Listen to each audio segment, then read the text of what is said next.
नमस्कार दोस्तों, मैं आपका दोस्त दीपक मुठेजा। हर पार्टी चाहती है कि उसका कुनबा बढ़े। अब जैसे जैसे कुनबा बढ़ता जा रहा है, चाहे कांग्रेस की बात की जाए चाहे बीजेपी की बात की जाए, कुनबा तो बढ़ गया, लेकिन अब उनके अंदर भीतर घात भी शुरू हो गया। दोनों ही पार्टियों के नेता टिकट की उम्मीदें कर रहे थे, लेकिन जब उम्मीदों पर पानी फिर गया तो अब दूसरे नेता को हराने के लिए पूरी जोर आजमाइश कर रहे हैं। न केवल भिवानी की बात करें, पूरे हरियाणा में ही यही हाल है। हमारे साथ इसी विषय के ऊपर बातचीत करने के लिए अजय मल्होत्रा जी हैं।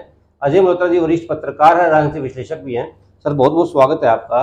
सर, क्या कहेंगे, आपने भी देखा होगा जैसे जैसे चुनाव नज़दीक आ रहा है, टिकटें अब बढ़ चुकी हैं। टिकटें बढ़ने के बाद पूरे हरियाणा में दोनों ही पार्टियां, चाहे कांग्रेस की बात की जाए चाहे बीजेपी की बात की जाए, जैसे जैसे कुनबा बढ़ा है, अब भीतर घात भी सर शुरू हो चुका है। इससे कितना नुकसान जो है वो झेलना देखो, पड़ सकता है। ये बिल्कुल ठीक बात है आपकी कि दोनों पार्टी जैसे कुनबा बढ़ा है, भाजपा का कुनबा बढ़ा है पिछले दिनों, तो वहाँ भी भीतरघात की अब स्थिति शुरू हो गई। नहीं तो भारतीय जनता पार्टी को तो बड़ी अनुशासित पार्टी माना करते थे, भाई वहाँ ये चीज़ें नहीं है, लेकिन अब की बार वहाँ भी देखने को मिल रही हैं। और कांग्रेस में तो ये चीज़ मेरे को लगता है कि जब से कांग्रेस बनी है तभी से ही चल रही है। जन्म जाती है। चाहे चाहे वो इसको आंतरिक लोकतंत्र का नाम दें, चाहे किसी का नाम दें, परंतु चुनाव के अंदर जो इस प्रकार की भीतरघात होती है वो नुकसान जरूर करती है। अब की बार दोनों पार्टियों में अलग अलग जो सीटें थी, हरियाणा की 10 सीटें थी, सभी के अंदर कहीं ना कहीं दावेदारियां ज़्यादा थी। तो भाजपा में तो कुछ हद तक कंट्रोल किया गया भाई, कैंडिडेट्स को जब देंगे फिर सर जो इनका पार्टी का डंडा था चला वो, पर वो भी अभी ज़्यादा नहीं रोक पाया। अब पिछले दिनों मुख्यमंत्री जी कुलदीप बिश्नोई से मिलने उनके घर पे भी गए थे, और वो एक रैली में भी आए, कुलदीप बिश्नोई आदमपुर की रैली में भी आए, परंतु तो रणजीत सिंह जी को अभी पूरा समर्थन नहीं दे पा रहे उनके कार्यकर्ता, वो साथ नहीं खड़े दिखाई दे रहे। और यहाँ तक कि आज जब नॉमिनेशन भरने गए रणजीत सिंह जी, तो कुलदीप बिश्नोई जो कि देखो प्रोमिनेंट लीडर हैं, कोई छोटे लीडर तो है नहीं, उसी जिले के हैं, उसी हलके के हैं, वो वहाँ दिखाई नहीं दिए। तो वो फूट फिर कहीं दिखाई दे रही है। और रणजीत सिंह जी को जब अचानक पैराशूट से उतारा गया था हिसार में, तो जो और दावेदार थे वो भी अभी कहीं दिखाई नहीं दे रहे हैं। तो रणजीत सिंह जी काफ़ी जूझ रहे हैं भीतर घास से। चाहे वो भिवानी हल डिस्ट्रिक्ट का बौनीखेड़ा हल्का है, जैसे यहाँ भी आरोप लग रहे हैं कि जो विधायक हैं बौनीखेड़ा के, वो ज़्यादा सक्रिय दिखाई नहीं दे रहे हैं, वो भी करनाल में ज़्यादा प्रेफर कर रहे हैं मनोहर लाल जी की सेवा में। तो रणजीत सिंह जी को दिक्कतें इस प्रकार की आ रही हैं। और आज तो रामविलास जी वहाँ पर गए हुए थे नॉमिनेशन के लिए, और जिस प्रकार से रामविलास जी बिफर पड़े, उनका ये कहना था भी वीआईपी लोग तो अंदर चले गए नॉमिनेशन के लिए, मैं बाहर रह गया। तो उन्होंने भड़ास, खूब भड़ास भी निकाली इस बात पे। तो अनुशासन कहीं टूटता दिखाई दे रहा है। वो तो लाल किले भी काफी हुए लाल सर पीले लेकिन। काफ़ी हुए। और अम्बाला में भी जो विज साहब हैं, उन्होंने भी कहीं ना कहीं भड़ास आज निकाली। आज मुख्यमंत्री जी की मंच से उन्होंने कुछ कटाक्ष किए, ये हमको कौन पूछता है। तो इस प्रकार की जो एक राजनीति चल रही है। और उससे पहले आपके ये गुजर हैं, जो कृष्ण पाल गुजर हैं फरीदाबाद से, उनको बड़ी मशक्कत करनी पड़ी वहाँ के लोकल जो लीडर्स थे भाजपा के, उनको साथ लाने के लिए। अब वो किसी प्रकार से उनकी कला लगा लो कर लो, वो ले तो आए हैं उनको साथ, परंतु फिर भी अभी इस चीज़ को लेके काफ़ी विवाद सा है वहाँ पर कई मामलों में। तो और इसी कड़ी में सिरसा में भाजपा को दिक्कत आ रही है। पार्टी ने वहाँ दुग्गल थी जो, उनको नहीं दी टिकट, और वहाँ दे दी तंवर को। तो जो दुग्गल का खेमा है वो कोई लंबा चौड़ा सपोर्ट नहीं कर रहा, और भी जो कई पुराने भाजपाई थे वो भी कोई बहुत ज़्यादा सपोर्ट नहीं कर पा रहे उनको। तो एक भीतर घात चल रही है। तो इसी प्रकार अब भिवानी महेंद्रगढ़ में आ जाओ आप, तो यहाँ कांग्रेस की स्थिति है। चाहे किरण चौधरी ने कहा अपने यहाँ 2 दिन पहले जब वो आई टिकट ना मिलने के बाद, तो उन्होंने कहा भी कांग्रेस कि हम वफादार हैं, हम कांग्रेस के साथ हैं।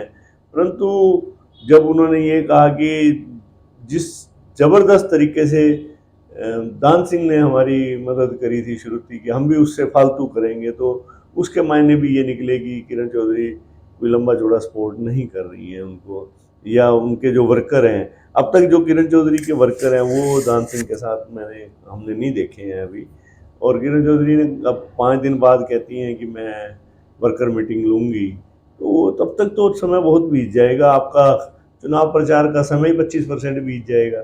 और वर्कर को तो पहले दिन से ही कहना पड़ता है भी आप फलां की मदद करो।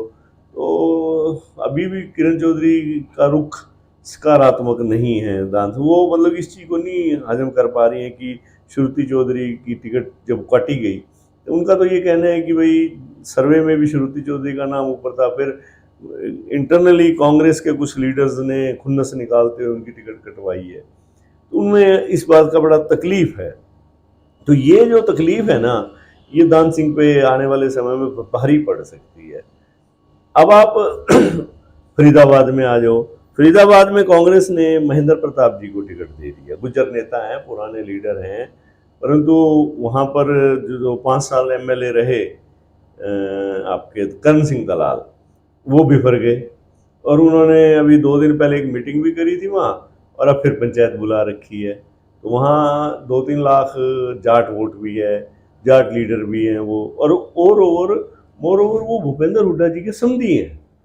उसके बावजूद भी उनका जो ये रुख है वो पार्टी को डैमेज कर सकता है। भूपेंद्र हुड्डा जी क्यों नहीं उनको भी शुरुआती दौर में कह रहे, या हो सकता है कि बाद में कहते हो, या अगर देखो महेंद्र प्रताप जी की टिकट से भूपेंद्र हुड्डा सहमत थे तब तो वो कहीं ना कहीं मनाने का प्रयास करेंगे, नहीं तो वो भी एक दिखावा करेंगे, जिससे क्या होगा, कांग्रेस एक अच्छे चुनाव से वंचित रह जाएगी। वहाँ फरीदाबाद में महेंद्र प्रताप जी एक अच्छा मुकाबला करने की स्थिति में दिखाई देते हैं भाजपा का, परंतु अगर ये फूट जारी रही तो कांग्रेस को ये सीट अपने हाथ से धोनी पड़ सकती है।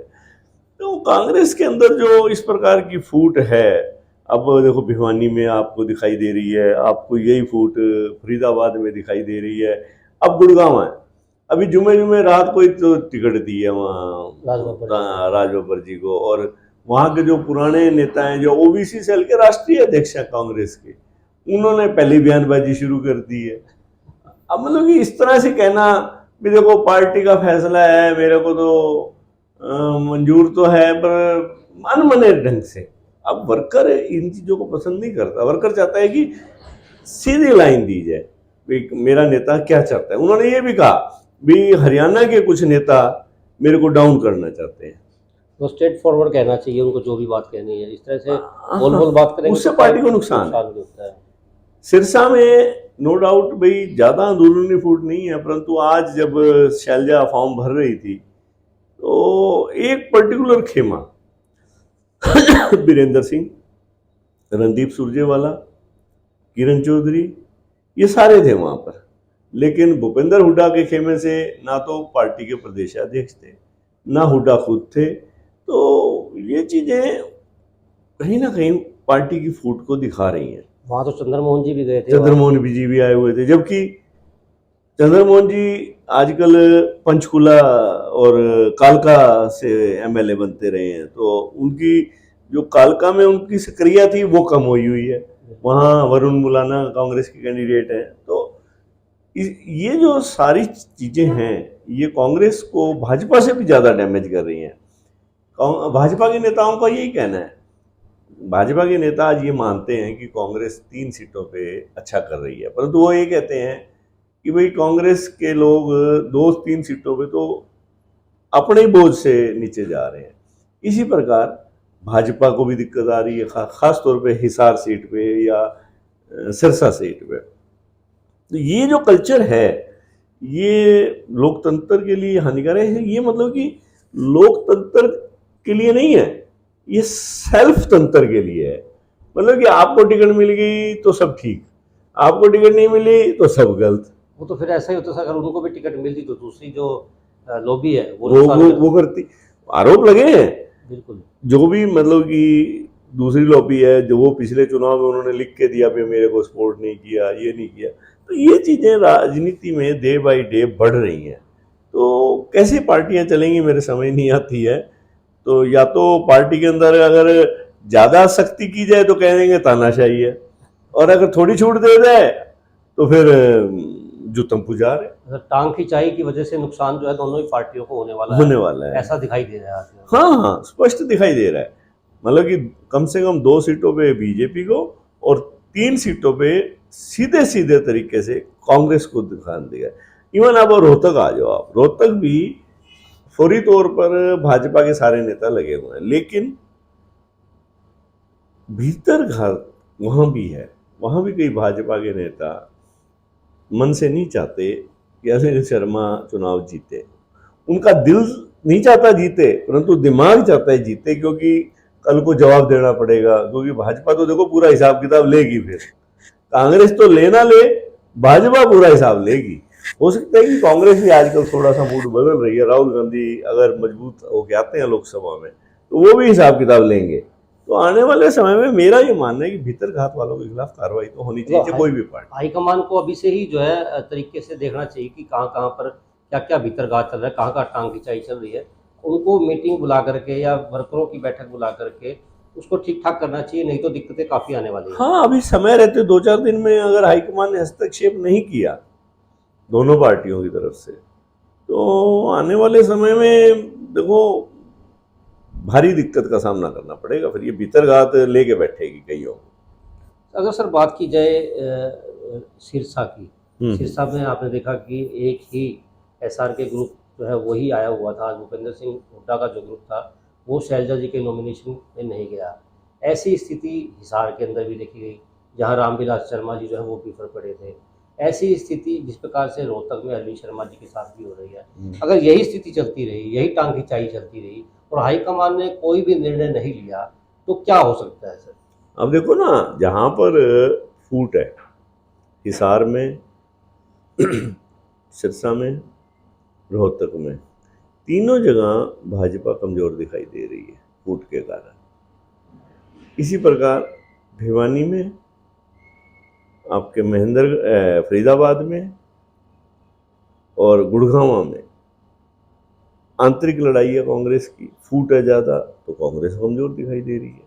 अगर ये फूट ना हो पार्टियों में तो कांग्रेस और भाजपा दोनों 4-4, 5-5 सीटें जीते हैं भिवानी के अंदर। ये फूट लेके बैठेगी जी, मतलब जिसकी मुकाबला सीटें अच्छा भी है। कम होंगी ना वो फूट के कारण कम मतलब होंगी। मुकाबला अच्छा हो सकता है अगर फूट ना हो तो। हाँ, ये तो है। बिल्कुल जो है जिस प्रकार से फूट जो है वो दिखाई दे रही है पूरे हरियाणा में दोनों ही दलों के अंदर, ऐसा नहीं है कि किसी एक दल के अंदर। जैसे जैसे कुनबा जो है वो बढ़ता गया, अब दोनों ही जो पार्टियां हैं, चाहे कांग्रेस की बात की जाए चाहे बीजेपी की बात की जाए, आपस में भीतरघात टांग खिंचाई जो है वो चल रही है। तो हाईकमान को भी देखना चाहिए, दोनों ही पार्टियों की हाईकमान को, कि दोनों ही पार्टियां अपने अपने जो नेता हैं उनको संभाले, ताकि ये भीतरघात रुक सके और लोगों को भी एक अच्छा मौका मिल सके अपने अपनी तरीके से, अपनी अपनी उम्मीदों से वोट दे करके अपने अपने कैंडिडेट को जिता सके, ताकि एक अच्छा लोकतंत्र जो है वो बन सके। आपको हमारी वीडियो अच्छी लगी तो जरूर हमारे चैनल को सब्सक्राइब करें, लाइक करें और शेयर करें। नमस्कार।